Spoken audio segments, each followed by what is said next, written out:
Question है कि Junko ने एक वस्तु को 12% हानि के साथ 220 रुपए में बेच दिया। 10% लाभ के लिए इस वस्तु को मूल्य कितना बढ़ाना चाहिए था। मतलब ये क्या कहता है, थोड़ी लैंग्वेज रेलवे की अटपटी रहती है। तो ये क्या कह रहा है कि भाई 12% हानि के साथ 220 रुपए में बेच दिया, ठीक है ना। तो हमें 10% लाभ प्राप्त करना था, तो इसे मूल्य को जो 220 में बेची है ना, इससे कितने ज़्यादा में बेचना चाहिए था, ये कह रहा है, ठीक है ना। तो देखो, इसको करने के दो तरीके हैं। एक तो क्या है कि भाई आप सिंपल तरीके से इसका विक्रम मूल्य निकाल लो, फिर जो आए उसको उसमें से 220 को घटा देना। तो वही पहले मैं सिंपल तरीका करता हूँ, फिर मैं आपको एक दूसरा तरीका बताता हूँ, उससे भी आप कर सकते हैं, ठीक है ना। चलो पहले मैं इसी तरीके से बता देता हूँ जो हमारा एक तरीके से जो हम कॉमनली यूज करते हैं। देखो 12% की हानि हो रही है, ठीक है, ये है हानि, ठीक। और ये क्या है, 220 रुपये में वो बेच रहा है जब 12% की हानि हो रही है, ये विक्रय मूल्य हो गया।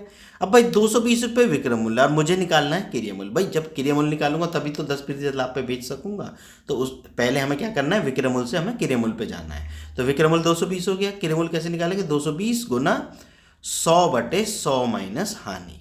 अब 100 माइनस हानि मतलब 100 माइनस 12, ये अब हमारा आ गया क्रिय मूल्य। इसको 100 कभी भी कैलकुलेशन बाद में किया करो हमेशा, ठीक है ना, वो मैं बताऊंगा क्यों, देखो कितना आसान पड़ेगा बाद में, ठीक। ये अब हमारा क्रिय मूल्य आ गया। अब हमें लेना है 10% का लाभ। तो भाई 10% का लाभ कैसे लेते हैं, क्रिय मूल्य पर और विक्रय मूल्य निकालना हो।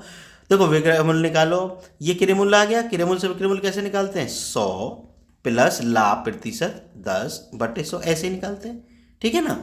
समझ में आता है कि ना, क्रिय मूल्य गुना 100 प्लस लाभ प्रतिशत बटे 100, यही ऐसे ही विक्रय मूल्य आता है। अब ये नया वाले विक्रय मूल्य आ जाएगा, तो 220 गुना 100 बटे कितना आ गया 88 और गुना 110/100, ठीक है। देखो मैंने इसीलिए नहीं कटवाए थे वो, यहाँ संख्या काटी थी कि अब इजी हो जाएगा। देखो 2 जीरो से 2 जीरो कट गई, खत्म।